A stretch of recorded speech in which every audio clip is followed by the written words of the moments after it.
This is the most successful biscuit in British history. We Britons consume 52 of these per second, although once I managed 57. A personal Perkins record. But this isn't just a successful biscuit, it's testament to the ingenuity of British design. Just like the telephone and the television, it's Scots in origin, although our story begins in London. The modern biscuit is a product of the Industrial Revolution. Biscuits had been around for a long time, but usually as an occasional treat or something that you might find at a fair. With the arrival in the 1830s of the railways, there came a new phenomenon: thousands of travellers. And one traveller was also a biscuit baker called Joseph Huntley, and he came up with the perfect travelling solution. Small, compact, very delicious. Would you like a biscuit to go with your travel this morning? Crumbly ginger, melt in the mouth. Biscuits lasted well, and you could eat them on the move without getting messy, save for a few crumbs. Soon, every first-class passenger leaving London was given a Huntley's biscuit in a neat little wrapper. Biscuits truly were the food of the travel age, and British biscuit mania had begun. As demand for biscuits increased, family-run bakeries grew into colossal factories that dominated whole towns. Reading, where Huntley's was based, became known as Biscuit Town. The factory swelled from 16 to 5,000 workers and was so big it even had its own internal railway. Huntley's wasn't alone.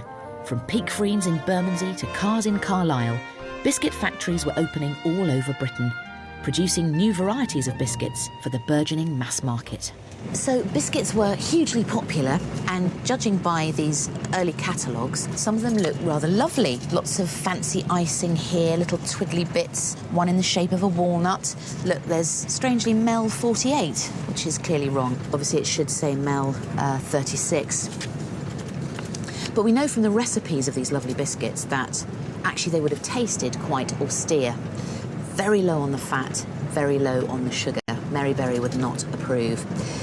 Not the kind of crumbly, biscuity texture that we associate with today's biscuit, which is why I'm on the way to Scotland, because it was the Scots that first started mass-producing a delicious, crumbly biscuit that we still know and love today.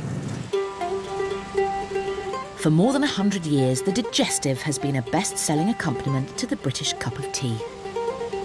Peter Senior is manager at the McVitie's Glasgow factory, which now makes Digestives.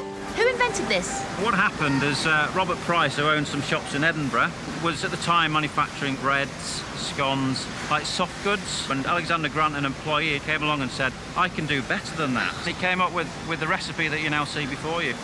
The recipe that McVitie's put into production used whole wheat and baking soda. It looked sensible, but it tasted delicious. And what's more, it made claims to have wonderful health benefits. Literally, the name digestive comes from reduction of flatulence. Oh, really? Absolutely. So that's exactly where it came from. Is that still true today? Very much so. Where is the recipe? I'm not going to tell you that. Do you have it under lock and key? We do, absolutely. Do you really? We do. It's a top secret recipe, very unique in the industry, and nobody else has the same recipe, and I know that because we make different digestives for other people. Do you know the original digestive recipe, Peter? I do, but I'm not going to tell you. Throughout the 20th century, the Scots continued to lead the world in creating new biscuit bestsellers. Hobnobs, second in popularity to the chocolate digestive, are produced from the same factory. Hobnob at its best. Fresh as a daisy. And however insatiable our demands, they should be able to cope. This factory can produce up to 10 million biscuits a day. It's amazing to think that so many of the biscuits that we know and love today have all come from the biscuit powerhouse that is Scotland. Your custard cream, your hobnob, your tea cake, your tunnocks, to name but a few. And of course, the mother of them all. I like mine with a little bit of apricot jam, the good old digestive, which, let's not forget, was invented as a cure for flatulence.